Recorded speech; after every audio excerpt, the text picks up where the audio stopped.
অনুরাগের ছোঁয়া ধারাবাহিকের আগামী পর্বে আমরা দেখতে পাবো রূপার কাছে জব্দ হয়ে মিসকার নাজিয়াল অবস্থা হলো। পার্টিতে রূপা সূর্যকে মিসকার কুকীর্তির প্রমাণ দিল। হ্যাঁ বন্ধুরা, আমরা এমনটাই দেখতে পাবো অনুরাগের ছোঁয়া ধারাবাহিকের আগামী পর্বগুলোতে। সূর্য একটা বড় জ্ঞান পার্টির আয়োজন করে, সেখানে দীপাকে আর অর্জুনকেও ইনভাইট করে। আর দীপা রূপার সাথে দেখা করার জন্য পার্টিতে যাবে বলে ঠিক করে। অপরদিকে মিসকা যখন তার পাপাইকে ফোন করে বলতে থাকে যে আমি জিতে গেছি, খেলা আমার হাতে চলে এসেছে, ওই বাচ্চা দুটোকে হাত করতে হবে। আর দীপাকে তো আমি অনেক বছর আগে একটা বিষাক্ত ইঞ্জেকশন দিয়েছিলাম, তাই ও আর বেশি দিন বাঁচবে না। আর মিসকা যখন এসব কথা বলতে থাকে তখন রূপা দরজার আড়ালে দাঁড়িয়ে সব কথা শুনে ফেলে এবং চালাকি করে ফোনে রেকর্ডিং করে নেয়। আর রূপা মনে মনে ভাবে যে ও আমার মাকে অনেক কষ্ট দিয়েছে, ওকে আমি ছাড়বো না, ওর অন্যায়ের শাস্তি আমি ওকে দেবই। এরপর পরদিন পার্টি শুরু হয়ে যায়। রূপা মনে মনে ভাবে যে এই পার্টিতেই পচা আন্টির নাজিয়াল অবস্থা করতে হবে। পার্টিতে লোকজন চলে আসে, দীপা অর্জুন চলে আসে। মিসকা রূপার কাছে এসে বলে, রূপা বেবি তোমাকে খুব সুন্দর লাগছে, তুমি আমার কাছে এসো।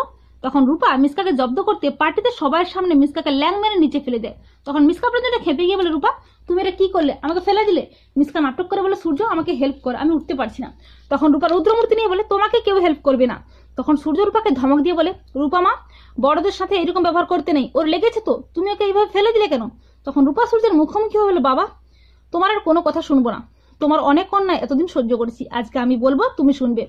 রূপার এই রূপ দেখে অবাক হয়ে যায় সূর্য। রূপা বলে, পচা আন্টি আমি যা যা করতে বলবো তুমি ঠিক তাই করবে, আর যদি তা না করো তাহলে কিন্তু তোমার সব পর্দা আমি ফাঁস করে দেবো। তখন মিসকা প্রচন্ড ভয় পেয়ে যায়। মিসকা বলে, কি বলছো তুমি এসব রূপা। আর সূর্য বলে, রূপা মা এ কি ধরনের অসভ্যতামি হচ্ছে পার্টিতে। রূপা বলে, বাবা তোমার তো চোখ থেকে অন্ধ, তোমার বন্ধু মিসকা আন্টি আমার মায়ের সাথে কি কি করেছে তা তো তুমি জেনেও জানো না, তাই রেকর্ডিংটা শোনো। এগুলো রেকর্ডিংটা তুলে দেয় সূর্যের হাতে। রেকর্ডিংটা শুনে চমকে ওঠে সবাই, সূর্যও চমকে যায়। আর মিসকা প্রচন্ড ভয় পেয়ে যায়। রূপা বলে, মিসকা আন্টি তুমি আমার মাকে অনেক কষ্ট দিয়েছো, তাই তুমি পার্টিতে সবার সামনে মায়ের কাছে হাঁটু গেড়ে কান ধরে ক্ষমা চাইবে। মিসকাও রূপার ভয়ে রূপার কাছে জব্দ হয়ে পার্টিতে দীপার কাছে কান ধরে ক্ষমা চায়। তো বন্ধুরা তোমরা এটাই চাও তো যে রূপার কাছে জব্দ হয়ে মিসকার নাজেহাল অবস্থা হয় যেন? কমেন্ট করে জানিয়ে দাও তোমাদের মতামত।